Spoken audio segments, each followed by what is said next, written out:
Hello, everybody, and welcome to Audience Score. My name is Luke, and today I'm joined by. Curt? And today we are actually not going to be talking about Batman Gotham Knight like we said we were. Instead, we decided to watch a new movie called Shang-Chi and the Legend of the Ten Rings. So, let's just go into our early thoughts. So, first of all, what did you think of the movie? Early thought was that I enjoyed it right from the start, and I was really surprised at how engaged I was and how much I enjoyed the movie because honestly, the trailers did nothing for me. I'm a huge comic book fan with hundreds of comic books, and I had never even heard of Shang-Chi. I'd heard of the comic book Master of Kung Fu, but I was much more into traditional superheroes like Superman and Batman. So I really had very little interest in this, and I kind of feel like this phase in the Marvel universe they're digging deep into the well to pull out characters that are really unknown, even to big fans like myself. And so, as I said, I had very little to no interest in this particular movie, and I was shocked at how good it was. And I actually thought it was a fantastic movie. It was super entertaining. I really enjoyed the performance of, I believe it's Simu Liu, if I'm saying that right, hopefully, who played Shang-Chi. He turned out to be much more charismatic and interesting of a person than I thought he would. And the story was super cool, and just multiple things about it that I thought I would dislike, I ended up liking. So it was a wonderful surprise, and it was just great to see a good, fun Marvel movie, which I haven't seen for a while. So, as for myself, I also wasn't too excited for Shang-Chi. But then, the week before the movie actually came out, that's when we started getting videos about, the history of Shang-Chi. And I was like, it's pretty interesting. And then that's pretty much what made me want to see this movie, just to see how well it connected with the other stuff. Which I'd say that this movie fits pretty good into the MCU. But overall, I don't think this movie is amazing or anything. I think it's getting kind of like the Black Panther treatment, where it's being really overblown in terms of Interesting. how good it is as a movie. Interesting. I think it's on the same tier as Black Panther. It's a good movie, but well, it's a good Marvel movie, but I don't know if I could say it's a good movie overall, because I think the second act in this movie really drags. For a whole 30 to 45 minutes, I was just kind of getting bored. Right. Yeah, so the second act does drag a bit, but it also is very important for establishing certain story elements that a lot of movies these days, and hero movies in particular, are starting to leave out. And then that becomes a major criticism. And what I'm talking about in particular is the process of training and learning new things. And the thing is when you're introducing a new hero, and especially if you're going to use the traditional hero's journey story format, then you need to introduce a mentor and you need to introduce new skills or new weapons or something that the person is doing and a time period for them to learn how to do it. If you don't do that, then what happens is you create a situation with a character like Rey, who was almost universally rejected as a Jedi simply because she didn't go through that pattern, and people were like, why is she so OP, why is she so overpowered, how does she know how to do advanced techniques without ever going through a learning period or having a mentor. And these were very, very fair criticisms, and it made her seem much more like a Mary Sue than an actual really cool fully developed character. It just seemed like someone who was on a win-win-win pattern. And you saw the opposite of that with Shang-Chi, because not only did you see the training that went on when they went to the mystical village of Ta Lo with his aunt, but you also saw him training as a child, which when we see the first action sequence and he just busts butt on the bus and he's kicking everybody's butt, that kind of comes out of nowhere at first, but then the story shoots you they go back in time and they show you the intense training that he went through that allowed him to act that way. So I thought that it was brilliant in that sense, that it really took the time to establish the character and so forth. But I understand that criticism. I do agree that if you were going to look at one part of the movie that did sort of drag or whatever, it was that one. However, I feel like they did a good job on it. I have heard that criticism before from other people. I think it's fair. But again, from me, coming from a storyteller point of view, I think that it was super important to establish that. And moving forward with Shang-Chi in future installments, you won't need to go through that process again. So, now that we finished our general thoughts on the movie, let's get into just a brief overview of what the movie's even about. So, the movie has the main character as Shang-Chi, of course, and he lives in San Francisco. And basically, these guys come to kill him, and he's able to beat them all up. And then it turns out those guys were sent by his father. So he goes to track down his sister, and then he teams up with his sister. I don't think they were trying to kill him. I think they were just trying to get his pendant and maybe capture him. Yeah. So then they get his sister or whatever, and they go to this one place, like the headquarters of the Ten Rings, and then they fight the guy. And then they go to this village, and then they fight a big dragon, and then there's another dragon that shows up. And then they kill that dragon, and then the movie ends. Yeah, that is basically it, isn't it? Yeah. Yeah. So also, real quick, I think it's really good to note, here we are in audience score, so we're going to look at what audiences and critics think of this particular movie. And very interesting, it seems that audiences and critics are on the same page as far as really enjoying this film and finding it to be something really entertaining. So when we look at Rotten Tomatoes, at the time of this recording, it's standing with a critic score of 92%, which is extremely high. And, like Luke said, that might be a little bit inflated, getting the Black Panther treatment a little bit here where we're sort of overvaluing the film. I think that's fair to say, too. But the audience score is an incredible 98%. And when it first came out, it was on 99%, so it's only gone down 1%. It's still dominating the box office. We look at Metacritic, and the critic score is a 71. And you compare that to the user score, which is at a 7.6. And there again, we see the alignment of the critics and the audience. And finally, we jump over to IMDb, and there you get an 8.0, which is very high for IMDb standards. So across the board, we're seeing that critics and audiences agree on this particular movie, and they seem to be rating it very, very highly. I think that this film has benefited from not having very much competition, and so as far as in the movie theaters, and so I think it's maybe getting a little bit more credit simply because it's just great to have a fun, good, entertaining movies in the theaters where we've been relatively disappointed by some of the other offerings lately. Yeah, so I feel like with this movie being a Marvel movie, there's not a lot to discuss about it. Like, it's pretty straightforward, and there's no complex themes like I'd say that there was with Suicide Squad, no real impressive editing or anything like that. I like the Chinese dragon. Yeah, but that comes at the very end of the movie, So I think the CGI in this film was very well handled, and it was a great balance between real and practical martial arts fights, and then with a mix of CG. The CGI did not look to be overdone or incredibly fake, and then they establish when they're in the mystical world of Tao Lo and the two dragons and so forth, you're already in this fantastic realm. So seeing CGI and superpowers and so forth in that realm, it made perfect sense. And I thought the design of the Great Protector, the good dragon, was super awesome and something that we really haven't seen in film before. This traditional Chinese dragon that moved really cool in water and in air. I thought that was really, really well done. See, I also had some issues with the third act, specifically revolving around this dragon. I think that it turned too much into a CGI thing. Like, there wasn't enough hand-to-hand fighting throughout the whole movie. I thought it was super cool that they had a villain that they could actually fight and team up against in the form of the evil dragon, as opposed to some, laser beam going up into the sky. That was a laser beam going into it. It just killed people instantly. It was kind of lame.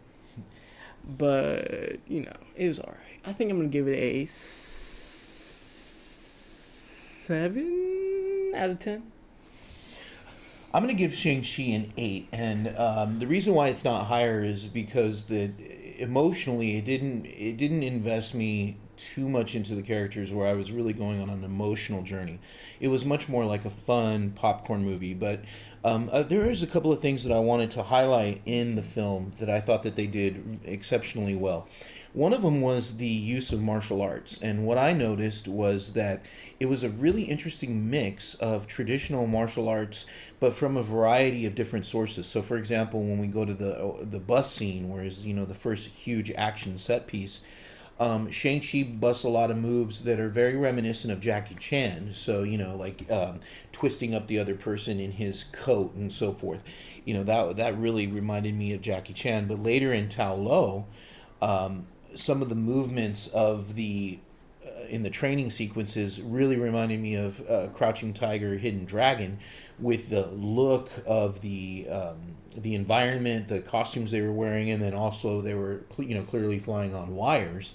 So I thought it was really cool that you got this like mix of from Jackie Chan to Crouching Tiger, Hidden Dragon, which are two different takes on martial arts fighting, but they were blended, almost seamlessly in Shang-Chi. So I thought that was super cool. What do you think of the martial arts fights, Luke? I already said it was the best part of the movie, but there wasn't enough of it. So you wanted even more martial arts fighting? There was no fighting at all for the second act. Well, that was there was the training portion, but there wasn't a lot of high stakes going on right at that portion in the story. Another thing that I wanted to mention that I thought was super well handled and very unique in film was the friendship between Shang-Chi and Katie. So, they established that these two they park cars together, they're kind of losers, they go out and hang out and have a great time getting drunk and doing karaoke together.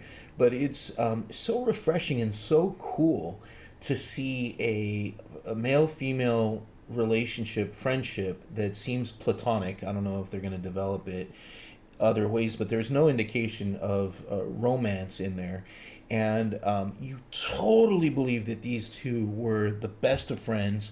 And kind of like with Ant-Man, they take this normal person along for the ride. Or even like Spider-Man, this is something that I really like that Marvel does, is they offset the superhero with a really good friend who's in on it, in on their secret identity and so forth.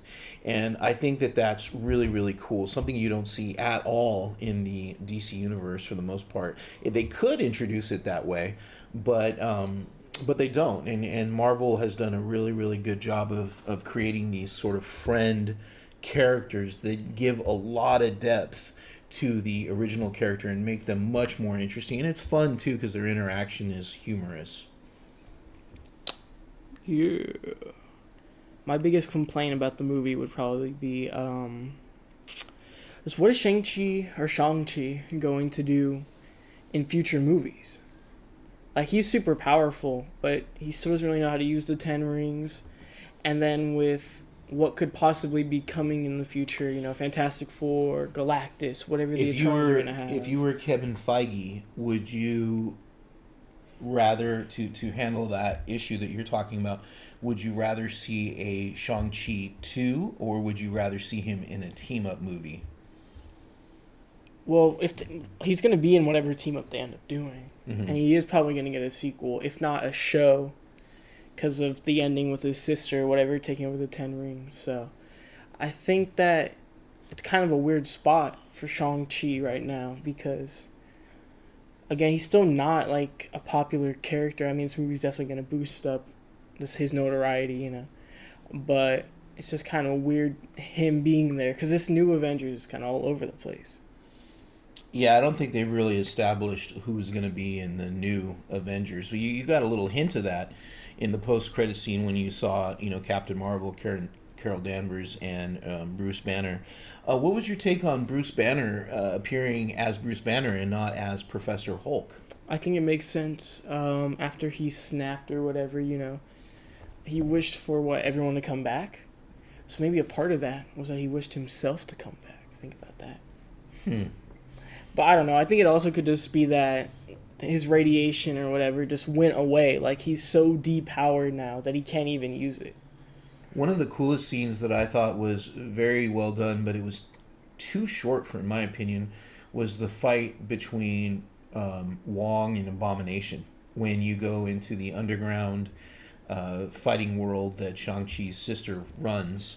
That was like really cool, but they didn't spend much time with it at all. I hope they explain what that's supposed to mean in later movies. Because Abomination hasn't showed up since Incredible Hulk, and he is supposed to be in She-Hulk, I think. And they didn't seem to be like Wong versus Abomination. They didn't seem to be like fighting for the death. There was like some joking going on in there. No, they were working together. So I really have no idea. And Wong is in everything right now. He's in like half of What If. He's in Doctor Strange 2. He's going to be in Spider-Man. He's in Shang-Chi. He's in Doctor Strange. He's in Endgame. He's in Infinity War. He's in... He might be in Ragnarok, because I know Doctor Strange is in that. So he's in, like, a bunch of movies. He's in more movies than, like, Spider-Man is in. Or, like, as many. Like, it's kind of crazy. So Wong is this, like, major character now in the MCU. Which I'm cool with. Wong is pretty cool. Yeah, Wong is cool. I love that guy. What did you think about them bringing back Trevor Slattery as the guy that pretended to be the Mandarin in Iron Man 3? Well, in that one shot, they already established he was still alive and got captured by the real... What's his name? Wenwu or whatever? Yeah, he gets captured by him, and that was all the way back in, like, Thor the Dark World. Wenwu is Shang-Chi's father. Yeah. And so he gets captured by him in that thingy. And then he's taken as a prisoner in this movie, and I think he actually had a lot of screen time. He did. And, you know, so I thought it was cool that they brought him in, and the scenes were humorous with him, no doubt. Ben Kingsley is a brilliant actor. But he did get a lot of screen time, I thought. You know, he's throughout the whole portion of Ta Lo. Maybe a little too much, I don't know. I thought it was well done, and I thought he was likable, but I was surprised at how much screen time he got. A lot of humor in this movie. You know, you have that fake Mandarin character is kind of a goofball, but then you also have Awkwafina, who is a comedy relief. And to her credit, I thought that she might be annoying or sort of one note, but I thought that she was super cool in this movie. Loved her character, and I really hope that as they move forward with the Shang-Chi, I really liked at the end how they were both invited to the Sanctum Sanctorum. So I really look forward to seeing Awkwafina in the MCU. I think she brings a lot to it, and they really did a good job of not making her annoying or sort of one note in the jokes. I wonder if Katie will stay as just, Katie, or if they'll make her into like a superhero or something. But there's already two people with arrows because Hawkeye's daughter has her own show coming out. So that's a good point. And as Luke mentioned, Katie is becoming proficient at using a bow and arrow, which seems to be a major weapon in the MCU. But even Katie goes through a training period. Oh, you know what they could do? They could actually just do West Coast Avengers and have her be a Hawkeye. I would love to see a West Coast Avengers. Shang-Chi, then you have Ant-Man. Well, I'd like to see Hawkeye and maybe take her under his wing and really train her up. No, that's going to be the whole Hawkeye show with his own daughter, so no. I think you just go back to Ta Lo and train her, whatever. So maybe they'll do like West Coast Avengers as a show or something. Do you think we'll ever go back to Ta Lo, or have we... It's done. It's done. Never again. Interesting. Well, actually, I don't know. Maybe if they do an actual series on Shang-Chi's sister, maybe she'll go there. Be like, I need your weapons, or whatever. Something like that. Like a short scene. Just because it's all CGI and there's all these monsters everywhere. It seems super expensive. Do you think Shang-Chi is going to be sort of a mid-tier hero that's just sort of in the mix, like a Falcon before the death, or War Machine before the deaths of Iron Man and the no, because he has his own movie already. America? He already has his own movie, so I don't think so. So he's going to play a more major role. Do you think a leadership role? Yeah, West Coast Avengers. Nice. But I don't know what they're going to do with like I think it all depends on what they do with the Eternals going forward. So in a way, Shang-Chi made me more interested in the Eternals, because just like Shang-Chi, the trailers for the Eternals, especially the first one, did nothing for me. I was like almost zero interest in what was going on. And again, the Eternals were a team that I have no connection to, even with all my old school collections, and I collected comics in the '80s, so that's most of my frame of reference. Stuff from the '70s, '80s, and '90s, and the Eternals were not a big part of my collection. So after seeing Shang-Chi and seeing that I've changed my opinion, I wasn't interested, but then I was really happily surprised how entertaining it was. I'm hoping that the Eternals will be the same thing for me, and their subsequent trailer was much better than the first one. So yeah, that's pretty much all we have for Shang-Chi and the Legend of the Ten Rings. Go see it if you want to have a fun time in the movie theaters and you want to introduce yourself to a new. He's actually quite old. He's decades old, but for most people, it'll be a new hero and a new type of story to tell. It's very interesting. And one thing to Disney's credit, I feel like Disney, like a lot of other studios are really trying to pander to China. But what was great about Shang-Chi was that I felt like it was very international story. They went all over the place, and they established it in San Francisco, and it was very authentic to have a Chinese community coming out of San Francisco with a legendary Chinatown there.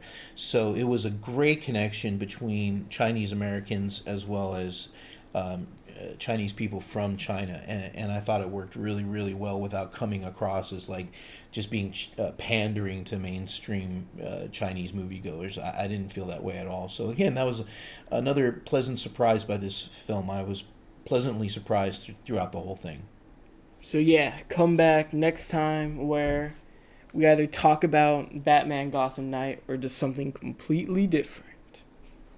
So thank you for watching. This has been Audience Score. Thanks for joining us, folks. We'll see you next time.